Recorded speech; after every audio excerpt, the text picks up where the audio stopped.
Estamos de vuelta con la edición especial de Comic-Con 2018. Tal como les prometí, hablamos con Jennifer Nelson, la directora de la nueva película The Darkest Minds. Ella nos cuenta sobre la película y su experiencia en el Comic-Con de San Diego de este año. If you can hear this, you're one of us. If you're one of us, you can find us.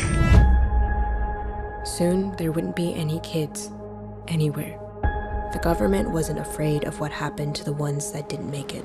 They were afraid of us, because the ones that survived changed.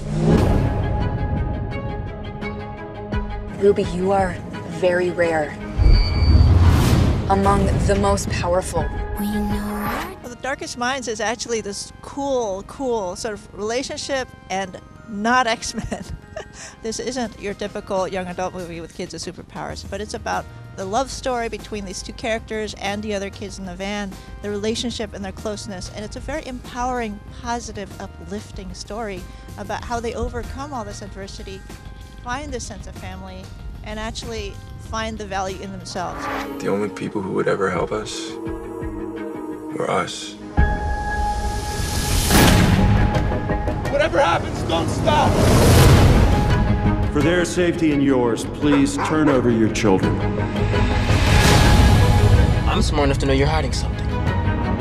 And you're smart enough to be hiding it. The cast was actually the most professional cast, and you would be surprised because, you know, they're young, but they're such pros. They're so easy to direct, and also on set there was such great chemistry. It was important for us to get that chemistry, and it's easy to get that in real life if you can see it on film.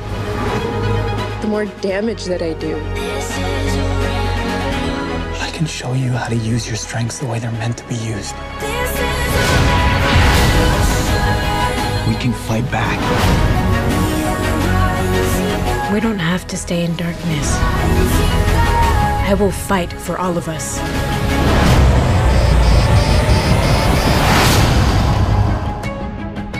It is a lot. There's so many people, so much stuff to see. It's amazing. So much fanness, so much, like, I don't know, passion for everything. It's really cool to be here. Hi, it's Jen Nelson here at Comic-Con. I'm here to show everyone The Darkest Minds. Debo ser honesto, la verdad es que se ve bastante buena. Bueno, ahora es hora de ir con nuestro compañero Luis Jairala, quien habló en exclusiva con algunas de las celebridades más famosas que se hicieron presentes en Comic-Con.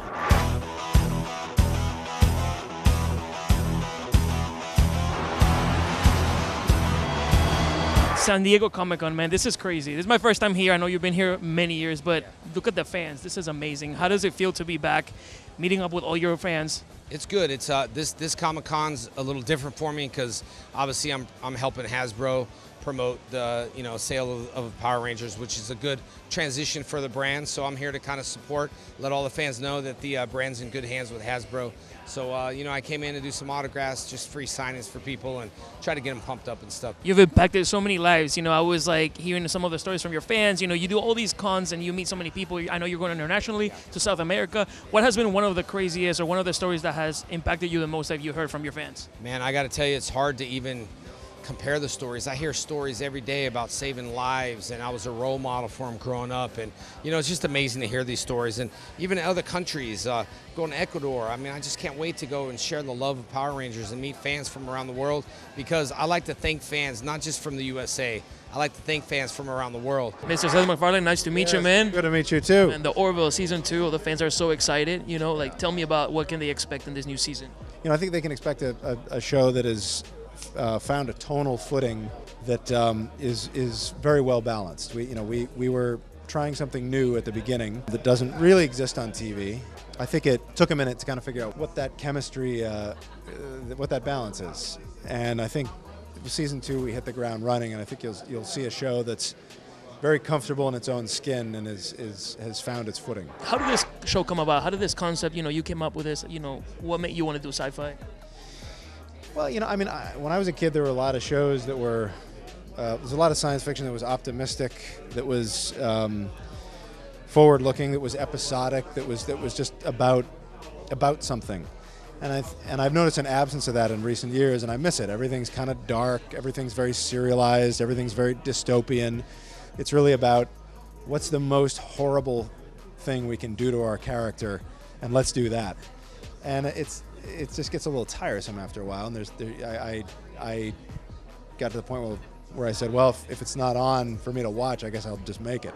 What do you think Goku has that so many people love him, so many fans are like following for so many years? It's so difficult to answer. It's just he's such a nebulous character in terms of really honing in on that. Not being around the kids too often, leaving Gohan in the forest to train with a green man from another planet. So people are like, wait a second, I love Goku, but he's not exactly, nice to Chi-Chi in terms of, hanging out, being a family man, Talking about the movie, there was obviously, the Goku costume is so iconic, and then there was something that was showed that you see it's like a winter long coat that they wear.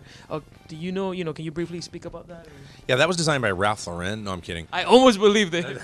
Almost. We hired a fashion designer. No, I actually get fascinated by the new outfits also. So I was really excited to see those new outfits. It took me 20 years to realize that Goku, I knew the whole time that Kakarot means carrot, but his outfit's orange.